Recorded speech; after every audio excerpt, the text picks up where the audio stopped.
দেশে ধর্ষণের ঘটনা নিয়ে আন্দোলন হলেই আলোচনায় চলে আসে মানিকের নাম।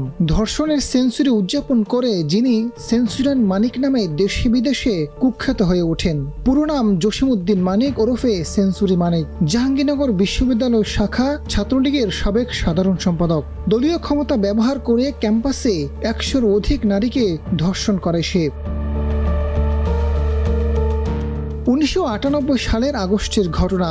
জাবি ছাত্রলীগ ক্যাম্পাসে আনন্দ উৎসব ও পার্টির আয়োজন করেছে।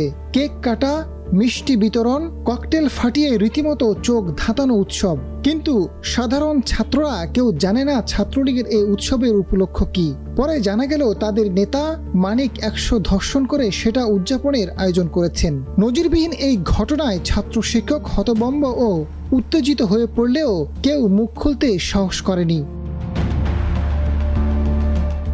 একটা সময় একচ্ছত্র ক্ষমতার অধিকারী মানিক তীব্র আন্দোলনের মুখে ক্যাম্পাস থেকে দলবল নিয়ে পিছু হটে। ঘনিষ্ঠজন ছাড়া কেউ তাকে এরপরে প্রকাশ্যে দেখেনি। বিশ্ববিদ্যালয় থেকে বহিষ্কারের পর ইতালিতে চলে যায়। এরপরেই মানিকের শেষ পরিণতি সম্পর্কে নতুন নতুন গুঞ্জন সৃষ্টি হয়। কখনো শোনা যায় মানিক ইতালিতে মারা গেছেন, আবার কেউ কেউ বলতে থাকেন দেশে ফিরে চাকরি করছেন, দাড়ি রেখে সুরতে বদল এনেছেন। ২০১০ সালে হঠাৎ মানিকের মৃত্যুর খবর আসে। একদিন সন্ধ্যায় হৃদযন্ত্রের ক্রিয়া বন্ধ হয়ে মারা যায় সে। তথ্য পেয়ে প্রতিবেশী মোহাম্মদ সেলিম দ্রুত মানিকের বাসায় আসেন। এসে তিনি দেখতে পান মানিককে অ্যাম্বুলেন্সে তোলা হচ্ছে। পরে হাসপাতালে নিলে তাকে মৃত ঘোষণা করা হয়। মানিকের আসলে মৃত্যু হয়েছে কিনা নিশ্চিত করে ইতালির বিভিন্ন শহরে বাঙালি কমিউনিটিতে তার ছবি সরবরাহ করে অনুসন্ধান শুরু হয়। ছবি দেখে মানিককে শনাক্ত করেছেন মোহাম্মদ সেলিম। অনুসন্ধান কমিটিকে তিনি জানান মানিকের সঙ্গে পাদোবাতেই পরিচয় হয় তার। অসুস্থ হওয়ার তথ্য পেয়ে কয়েকজন তার বাসায় গিয়েছিলেন। মৃতদেহ দেশে পাঠানোর সময় চাঁদাও সংগ্রহ করা হয়।